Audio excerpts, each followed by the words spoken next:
Great. We will continue. Journey in the footsteps of history. With a story without guns, without gangsters, but the speed of tragedy and destruction is not reduced.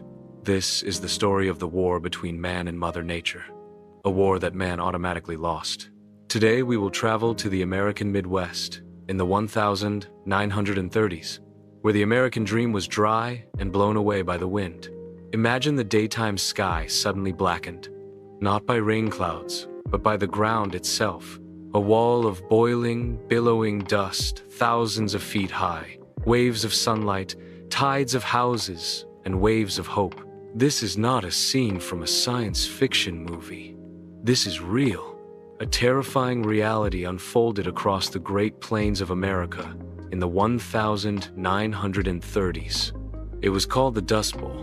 This is the story of an ecological disaster of our own making, and of the great adventure of those who lost everything, seeking a new dream from the dust. Hello everyone. Our story today is a warning, a tragedy foretold. To understand why this disaster happened, we must go back to the early years of the 20th century. At that time, the Great Plains in states like Oklahoma, Texas, Kansas were advertised as a promised land, an agricultural paradise. The government sprayed people to settle here, turning the wild prairies into agricultural forests. After World War I, the price of wheat skyrocketed. With the advent of the tractor, farmers had a powerful incentive and tool to plow millions of acres of land. They did a job that no one anticipated the consequences. They plowed away the hardy native grasses that had been deeply rooted and held the fertile topsoil of this region for thousands of years. In a short time, they turned the whole thing into fields of wheat as far as the eye could see. A bountiful harvest. They thought they had nature right, but nature is not so easy to restore. It is just waiting. In the early 1930s, a drought was introduced. Rain would not fall anymore. The heat scorched the ground. The fertile soil, now no longer managed by grass, dried up, thinned, and transformed into a layer of dust. And then, the wind began to rise. At first, it was just small dust winds, but then they grew bigger and stronger until they became real monsters. The walls of dust, called black blizzards, could travel at a speed of 100 golni-maesaushi, carrying millions of tons of soil.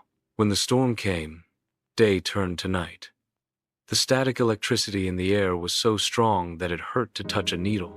The fine dust penetrated every corner, even when the door was tightly closed. It covered food, water, bedding. People had to wear moisturizing masks to exfoliate. Children and the elderly died of a new disease called dust pneumonia. At the same time, the Great Depression was ravaging the economy.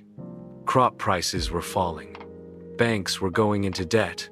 Hundreds of thousands of farm families lost everything. Their sleeping seasons were blown away by the wind. Their homes were covered with dust. Their dreams literally dried up. Migration to the promised land. With nothing left to lose, they had only one choice: leave. They were called Okies, a name originally used to refer to people from Oklahoma, but later used to refer to all poor migrants from the Dust Bowl. They were not lazy people. They were hard-working farm families, proud people, now hoping to become refugees in their own country. They rode the last of their lives on old cars, jalopies, mattresses, pots, clothes, even children. And they began their journey west on the Mother Road, Route 66, towards a place they had heard was paradise, California. The journey was a test of biological survival. The cars kept breaking down. They ran out of money, food, and money. They had to build makeshift fire pits along the way, living in the most miserable conditions. They encountered strange people along the way. Signs were posted saying, "Okies not welcome," but they kept going, because in the West, there was hope. Imagine how they felt when they first crossed the hills and deserts, and saw the lush, green valleys of California. It must have seemed like paradise, but paradise quickly revealed its true colors. California, bitter paradise. They were not welcomed. Californians already struggling with the Great Depression, feared that this wave of immigrants would take away their jobs and deplete their resources. They were called dumb Okies and were treated as second-class citizens. They lived in temporary, dangerous camps with conditions to protect their currency. To be able to work on large farms, they had to accept cheap wages and brutally exploited their labor. It was in this context that the writer John Steinbeck wrote the classic novel, The Grapes of Wrath, which tells the story of the Joad family's journey. The book exposed the misery of immigrants in a naked way and traumatized the whole of America, forcing the government to pay attention to this humanitarian tragedy. Despite facing great hardship, the Okies did not despair. They strengthened their cylinders. They built new and growing communities. They became an indispensable part of California. Their culture, music, and especially their life motivations enriched this land. And what about the lesson from the Dust Bowl?